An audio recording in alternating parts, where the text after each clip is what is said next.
NEET எக்ஸாமுக்கு organic chemistry எப்படி படிக்கிறதுங்கிறத டீட்டெயிலாக பார்க்கலாம். ஜென்ரலாக நிறைய பேர் என்ன சொல்லுவாங்கனாக்கா, என்சிஆர்டி புக் வந்து இன்ஆர்கானிக்கு மட்டும்தான் என்சிஆர்டி அப்படியே தரவாக படிக்கணும், ஆர்கானிக்கு யாரும் படிக்க தேவையில்ல அப்படி சொல்லுவாங்க. ஆனால் அது உண்மை இல்லை. ஆர்கானிக் கெமிஸ்ட்ரிக்கும் நீங்கள் என்சிஆர்டி தரவாக இருந்திருக்கணும். இதில் பார்த்தீங்கன்னா +1 +2 ரெண்டுலேயுமே வால்யூம் 2 புக் இருக்கும். அதில் தான் ஆர்கானிக் கெமிஸ்ட்ரி சாப்டர்ஸில் வந்து ஆர்கானிக் சாப்டர்ஸ் எல்லாமே கொடுத்துருப்பாங்க.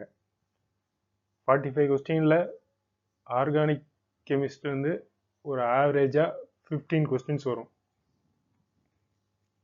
எல்லாருக்குமே வந்து இன்ஆர்கானிக்கை கம்பேர் பண்ணும்போது ஆர்கானிக் வந்து கொஞ்சம் டஃப்பாக ஃபீல் பண்ணுவாங்க. ஆனால் நம்ம படிக்கிற மெத்தட் தான் முக்கியம். நம்ம எந்த மெத்தடில் நம்ம எப்படி பிளான் பண்ணி படிக்கிறோமோ அந்த மாதிரி படித்தாக்கா ஆர்கானிக் கெமிஸ்ட்ரியும் இன்ஆர்கானிக் கெமிஸ்ட்ரியோட ஈஸியாக மாற்றலாம். நம்ம ஃபஸ்ட்டு அதுக்கு நீங்கள் வந்து என்சிஆர்டி புக்கில் தரவாக இருக்கணும். அதில் இருக்கிற நாமன் கிளேச்சர், இந்த ஐயூபிஎஸ்சி நாமன் கிளேச்சர் வந்து ஃபஸ்ட்டு நீங்கள் அதுதான் பேசிக்.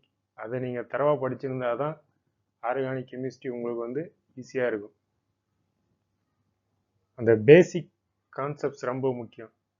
இப்போ இந்த எலக்ட்ரான் டிஸ்பிளேஸ்மெண்ட் எஃபெக்ட்ஸ் இருக்குது இல்லையா, ஃபஸ்ட்டு சாப்டரில் அதில் பார்த்தீங்கன்னாக்கா +I effect, -I effect, resonance effect, இந்த மாதிரி இருக்கிற எஃபெக்ட்ஸு, இதனுடைய அப்ளிகேஷன், இதை நீங்கள் தரவாக படிச்சிருந்தா தான் +2 இருக்கிற எல்லா சாப்டர்லையும் இருக்கிற ஆல்டிஹைட்ஸு, ஃபீனால்ஸ், ஆல்கஹால்ஸு, அமைன்ஸ், இங்கே எல்லாத்துலேயுமே மெயின் பேசிக் வந்து இந்த எலக்ட்ரான் டிஸ்பிளேஸ்மெண்ட் எஃபெக்ட். இதை பேஸ் பண்ணி தான் உங்களுக்கு ஃபிசிக்கல் ப்ராப்பர்ட்டிஸில், கெமிக்கல் ப்ராப்பர்ட்டிஸ் எல்லாத்துலேயுமே இதில் தான் நீங்கள் வந்து அப்ளை பண்ணுற மாதிரி இருக்கும். அதேமாதிரி reaction mechanism, nucleophilic substitution, electrophilic substitution, elimination reaction, இது எல்லாத்தினுடைய மெக்கானிசம் தெரிஞ்சிருக்கணும். இதுதான் நீங்கள் எல்லா சாப்டர்லுமே அப்ளை பண்ண போகிறீங்க. எல்லா மோஸ்ட் ஆஃப் ஈக்குவேஷன்ஸ் இதை பேஸ் பண்ணி தான் இருக்கும். நெக்ஸ்ட் இதில் வந்து ரொம்ப முக்கியமான விஷயம் வந்து நேமிங் ரியாக்ஷன். ஆர்கானிக் கெமிஸ்ட்ரியை பொறுத்த வரைக்கும் நேமிங் ரியாக்ஷன்ஸ் படிச்சிட்டிங்கனாலே 50% மேலே நீங்கள் ஆர்கானிக் கெமிஸ்ட்ரியை முடித்த மாதிரி தான். நேமிங் ரியாக்ஷன்ஸில் வந்து இருக்கிற நம்மளுக்கு மோஸ்ட்லி வந்து அந்த மாலிகுலுடைய ஸ்ட்ரக்சர்ஸை நம்ம பார்த்தாலே கொஞ்சம் நிறைய பேருக்கு ரொம்ப டஃப்பாக ஃபீல் பண்ணுவீங்க. பட் ஆனால் ஒரு 2-3 டைம் அதை நீங்கள் ஒர்க் அவுட் பண்ணிக்கிட்டீங்கனாலே உங்களுக்கு ரொம்ப அது ஈஸியாக இருக்கும். இன்னொன்று முக்கியமான விஷயம் என்னென்னா, இருக்கிற எல்லா நேமிங் ரியாக்ஷன்ஸும் தனியாக ஒரு நோட்டில் போட்டு எழுதிங்க. அதில் இருக்கிற ரியாஜென்ட்ஸ் ரொம்ப முக்கியம். உங்களுக்கு நீட்டில் ரிப்பீட்டடாக கேட்குறது என்னென்னா, ஒரு ரியாக்டன்ட்டு ப்ளஸ் ரியாஜென்ட்டை கொடுத்துட்டு ப்ராடக்ட் கேட்பாங்க, இல்லை ப்ராடக்ட்டு கொடுத்துட்டு அதுக்கு என்ன டைப் ஆஃப் ரியாஜென்ட் யூஸ் ஆகுன்ட்டு கேட்பாங்க. So to convert reactant to product அதுக்கு என்ன டைப் ஆஃப் ரியாஜென்ட்டுங்கிறது ரொம்ப முக்கியம். என்ன டைப் ஆஃப் நேமிங் ரியாக்ஷன்ஸு, அதே மாதிரி அதில் யூஸ் பண்ணுற ரியாஜென்ட்ஸ். ஸோ இப்போ நிறையா டைப் ஆஃப் ரியாக்ஷன்ஸ் இருக்குது, ஆக்சிடேஷன், ரிடக்ஷன். ஸோ இப்போ லாஸ்ட்டில் நான் இந்த ஆக்சிடேஷன் ரியாக்ஷன்லாம் என்சிஆர்டிலேருந்து எப்படி கொடுத்துருக்காங்கிறத பார்க்குறேன். அது அப்படியே நீங்கள் இருக்கிற எல்லா சாப்டர்லையும் ஆக்சிடேஷன் படிச்சிட்டிங்கன்னா அதை பேஸ் பண்ணி தான் உங்களுக்கு எக்ஸ்ட்ரா அவுட் ஆஃப் என்சிஆர்டின்னு இருக்காது. இங்கே பேசிக் மெக்கானிசம்ஸ் எல்லாமே இங்கே தான். ரியாஜென்ட்ஸ் அவுட் ஆஃப் என்சிஆர்டிலேருந்து எதுவுமே வராது. பட் ஆனால் மாலிகுல் மூவ்மெண்ட்டும் கொஞ்சம் டிஃப்ரெண்ட்டாக இருக்கும். நெக்ஸ்ட்டு மோஸ்ட்லி பார்த்தீங்கனாலே நீங்கள் ப்ரீவியஸ் இயர் கொஸ்டின்ஸில் எல்லாத்தையுமே பார்க்கும்போதே தெரிஞ்சிருக்கும், லிங்க்டு டைப் கொஸ்டின்ஸாக இருக்கும். அதாவது என்னென்னா, ஒரு சாப்டர்லேருந்து இன்னொரு சாப்டருக்கும் கம்பைன் பண்ணி மாதிரி இருக்கும். இப்போ நீங்கள் அதை எப்படி நீங்கள் ஈஸியாக படிக்கிறதுன்னு பார்த்தீங்கன்னா, ஃபஸ்ட்டு இப்போ எக்ஸாம்பிள் இப்போ வந்து ஹைட்ரோ கார்பன் சாப்டர் இருக்குன்னா அதனுடைய கெமிக்கல் ப்ராப்பர்ட்டிஸில் படிச்சிட்டிங்கன்னா அது இன்னொரு சாப்டரில் ஒரு ஆல்கஹால்ஸ்லையோ இல்லை கார்பாக்சிலிக் ஆசிட்ஸோ எங்கேயாவது வந்து ஒரு சாப்டரில் அதனுடைய ப்ரிப்பரேஷன் மெத்தடாக இருக்கும். ஸோ ஒரு சாப்டர்லையும் இவ்வளோ ஈக்குவேஷனானுங்கிறது ரொம்ப பயப்பட தேவையில்ல. நீங்கள் கரெக்டாக படிக்கணும். ஒரு சாப்டர் இருக்கிற கெமிக்கல் ப்ராப்பர்ட்டிஸ் வந்து இன்னொரு சாப்டர்களுடைய ப்ரிப்பரேஷன் இருக்கும், இல்லை அப்படியே ஆப்போசிட்டாக இருக்கும். ஒரு சாப்டரில் நீங்கள் ப்ரிப்பரேஷன் படிக்கிறது, அடுத்த சாப்டரில் நீங்கள் வந்து உங்களுடைய கெமிக்கல் ரியாக்ஷன்ஸ் ஈக்குவேஷனாக இருக்கும். ஸோ பேசிக் ஒன்று தான். ஸோ அந்த reaction methods, physical properties, chemical properties. இது மூணுத்துலேயுமே வந்து பார்த்தீங்கன்னா திரும்ப திரும்ப இருக்கிற அந்த பேசிக் மெக்கானிசம் தான் திரும்ப திரும்ப ரிப்பீட் ஆகிட்டே இருக்கும். ஸோ உங்களுக்கு பார்க்குறது தான் நிறைய ஈக்குவேஷன்ஸ் மாதிரி இருக்கும். பட் ஆனால் அது ரொம்ப சிம்பிள் தான். நீங்கள் ஈஸியாக ஒர்க் அவுட் பண்ணீங்கன்னா ஏற்கனவே சொன்ன மாதிரி இன்ஆர்கானிக்கை விட ஆர்கானிக்கை ரொம்ப ஈஸியாக நீங்கள் மாற்றிக்கலாம். ஸோ அந்த என்சிஆர்டி புக்ஸு ப்ளஸ் இருக்கிற என்சிஆர்டி புக்ஸை தரவாயிட்டீங்கன்னா நெக்ஸ்ட் வந்து பார்த்தீங்கன்னா பிஒக்யூஸ், ப்ரீவியஸ் இயர் கொஸ்டின் பார்த்தீங்கன்னா உங்களுக்கு லேட்டஸ்ட்டாக இருக்கிற 38, 37, 39 இயர்ஸ் வரைக்குமே புக் அவைலபிளாக இருக்குது. ஸோ இந்த லாஸ்ட் 5 years 10 yearsலாம் விட்டுட்டு இருக்கிற 38 years புக் கொஸ்டின்ஸையும் ஒர்க் பண்ணணும். அப்போ தான் உங்களுக்கு வந்து ஒரு ஒரு இயர்லேயும் ஒரு ஒரு சாப்டர்லேயும் ஒரு ஒரு டாபிக் வைஸாக ஒர்க் அவுட் பண்ணும்போது தெரியும் உங்களுக்கு எந்த சாப்டரில் எந்த டாபிக்ஸ் வந்து ரிப்பீட்டடாக வந்திருக்கு. ஸோ அதனுடைய அதில் பார்க்கும்போது தெரிஞ்சிருக்கும். என்ன ஏற்கனவே சொன்ன மாதிரி லிங்க்டு டைப் கொஸ்டின்ஸ். இந்த சாப்டரில் ஒரு கொஸ்டின் இருக்கும், அடுத்த சாப்டரில் இன்னொரு பார்ட் ஆஃப் த கொஸ்டின்ஸை கம்பைன் பண்ணி கேட்டிருப்பாங்க. ஸோ ஒரே ஒரு சாப்டரை மட்டும் நீங்கள்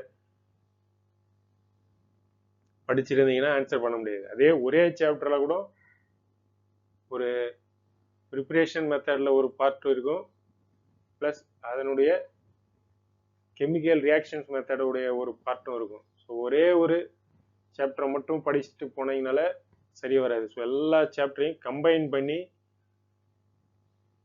படிங்க.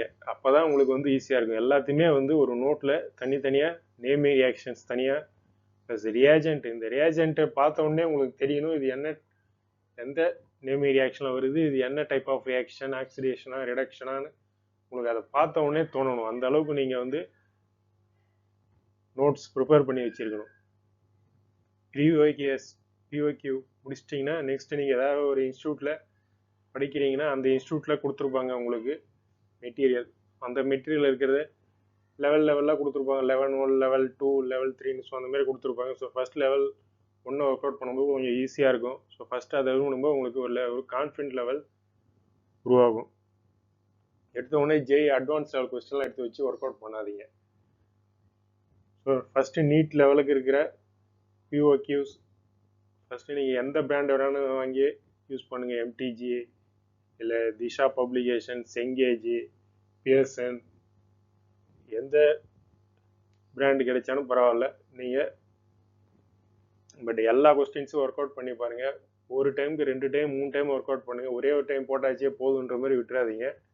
திரும்ப திரும்ப ஒர்க் அவுட் பண்ணி அந்த கொஸ்டின்ஸ் எல்லாமே தரவாக நீங்கள் ஒர்க் அவுட் பண்ணும்போது தான் தெரியும் உங்களுக்கு ஒரு சாப்டரில் ஒரே ஒரு டாப்பிக்லேருந்து எப்படி டிஃப்ரெண்ட்டாக கொஸ்டின்ஸ் கேட்டிருக்காங்க, எப்படி ஒரு சாப்டருக்கு இன்னொரு சாப்டருக்கும் லிங்காக இருக்குது கொஸ்டின், ஒரே சாப்டரில் எப்படி டிஃப்ரெண்ட் டைப் ஆஃப் கொஸ்டின்ஸ் கேட்டிருக்காங்கிறது உங்களுக்கு தெரியும். ஸோ இந்த நீட் லெவல் கொஸ்டின்ஸில் எல்லாத்தையுமே நீங்கள் ஒர்க் அவுட் பண்ணிட்டீங்கன்னா நெக்ஸ்ட்டு ஜேஇ மெயின்ஸ் லெவல்ஸுக்கு இருக்கிற கொஸ்டின்ஸையும் ஒர்க் அவுட் பண்ணுங்கள். ஸோ அதுவும் ப்ரீவியஸ் இயர் கொஸ்டின் பேப்பர் மார்க்கெட்டில் அவைலபிளாக இருக்குது. நீங்கள் எந்த பப்ளிகேஷன் வேணும் வாங்கி நீங்கள் ஒர்க் அவுட் பண்ணி பாருங்கள். அதில் நிறையா கொஸ்டின்ஸ் இருக்கும். ஸோ ஒரு 1 இயர்க்கே பார்த்தீங்கனாலே நீங்கள் நிறையா கொஸ்டின்ஸ் வரும். நம்மளுக்கு நீட்டில் 45 கொஸ்டின்ஸ், அங்கே ஆன்லைன் எக்ஸாம்ன்றதுனால நிறைய செஷன் நடக்கிறதுனால ஒரு இயருக்கு 15-20 கொஸ்டின் பேப்பர்ஸ் வரைக்கும் கூட இருக்கும்.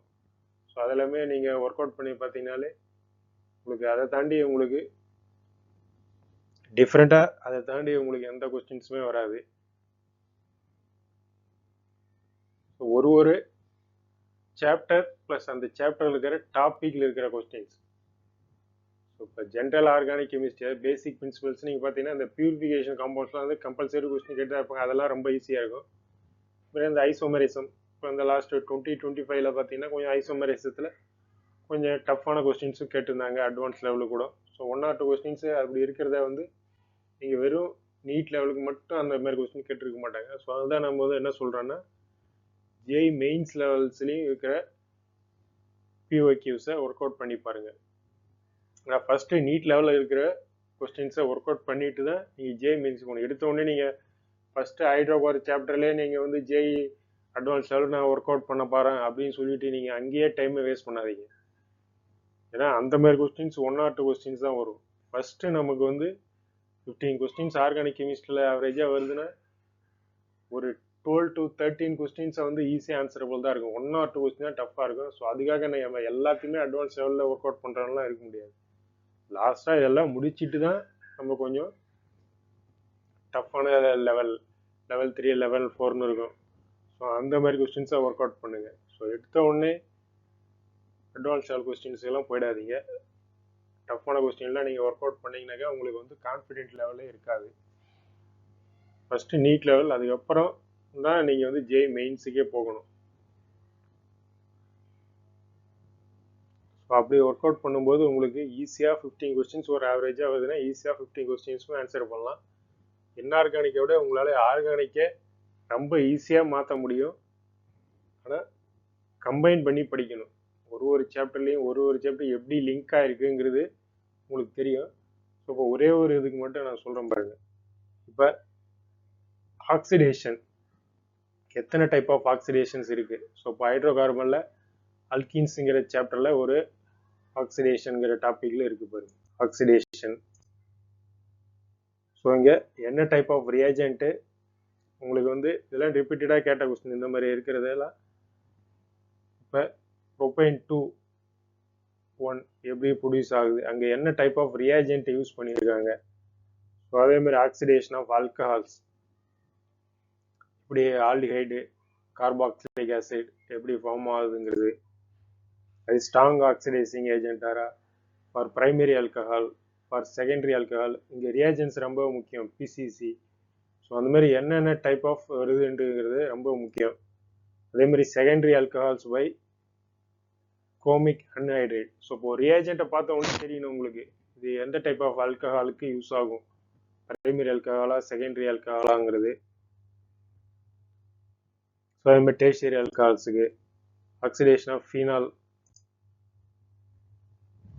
அதே மாதிரி அரோமேட்டிக் ஆல்டிஹைட்ஸ் எப்படி ப்ரிப்பேர் பண்ணுறாங்கங்கிறது, மீத்தல் பென்ஸ். இது எல்லாமே என்சிஆர்டி கொஸ்டின்ஸ். ஸோ இந்த என்சிஆர்டி புக்கில் இருக்கிற ரியாஜென்ட்ஸை தாண்டி உங்களுக்கு வேற எக்ஸ்ட்ராலாம் எதுவுமே கேட்க மாட்டாங்க. இருக்கிற ரியாஜென்ட் நேமிங் ரியாக்ஷன்ஸ் எல்லாமே என்சிஆர்டி புக்கில் பேஸ் பண்ணி தான் இருக்கும்.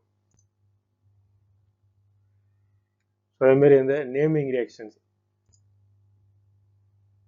என்ன டைப் ஆஃப், அதான் ஏற்கனவே சொன்னோம் இல்லையா, குரோமிக் ஆக்சைடு எங்கே வருது, அதை நீங்கள் குரோமிக் ஆக்சைடுன்னு ஒரு வேர்டை பார்த்த உடனே உங்களுக்கு தெரியணும். இல்லை ரியாக்டண்ட்டை பார்த்த உடனே இங்கே என்ன ப்ராடக்டை பார்த்த உடனே அங்கே என்ன டைப் ஆஃப் ரியாஜென்ட் யூஸ் ஆகுன்றத தெரிஞ்சிருக்கணும். இதில் வந்து பார்த்தீங்கன்னா இந்த ஆல்டிஹைட்ஸ் கீட்டோன்ஸில் இந்த டைப் ஆஃப் கொஸ்டின்ஸ் வந்து ரிப்பீட்டடாக கேட்டிருப்பாங்க ஒரு இயருமே. இந்த டாலன்ஸ் ரியாஜென்ட்டு, ஃபெல்லிங்ஸ் test, Benedict test,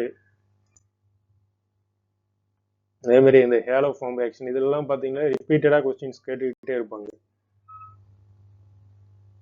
so carboxylic acid எப்படி ப்ரிப்பேர் பண்ணுது, ஆக்சிடைசிங் ஏஜென்ட்ஸ். ஸோ நான் ஏற்கனவே சொன்ன மாதிரி என்னென்ன டைப் ஆஃப் ஆக்சிடைசிங் ஏஜென்ட், ஆக்சிடேஷனா அதில் என்ன டைப் ஆஃப் ரியாஜென்ட்ஸ் தேவை அது தெரிஞ்சிருக்கணும். Jones reagent, chromium try oxide வருமா, இங்கே பொட்டாசியம் டைக்ரோமேட் வருமா, பொட்டாசியம் பெர்மேங்கனேட் வருமா. ஏன்னா அவங்க ரியாஜென்ட் கொடுத்துட்டு உங்களுக்கு என்ன ப்ராடக்ட்னு கேட்டால் உங்களுக்கு தெரியணும். ஸோ இதே மாதிரி ஒரு ஆக்சிடேஷனை இப்போ இந்த மாதிரி மெத்தடில் நீங்கள் ஒரு நோட்டில் போட்டு எழுதி வச்சுக்கணும். ஒரு சாப்டர்லேயும் இருக்கிற ஆக்சிடேஷன் டோட்டல் ரியாக்ஷன்ஸ். ஸோ அதேமாரி ரிடக்ஷன் ரியாக்ஷன்ஸ்.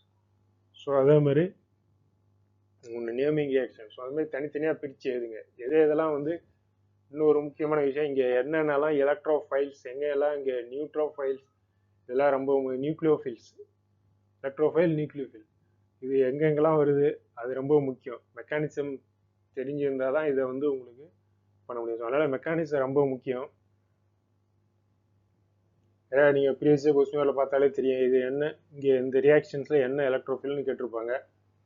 அது ரொம்ப முக்கியம். அது மெக்கானிசம் தெரிஞ்சால் தான் இது பண்ண முடியும்.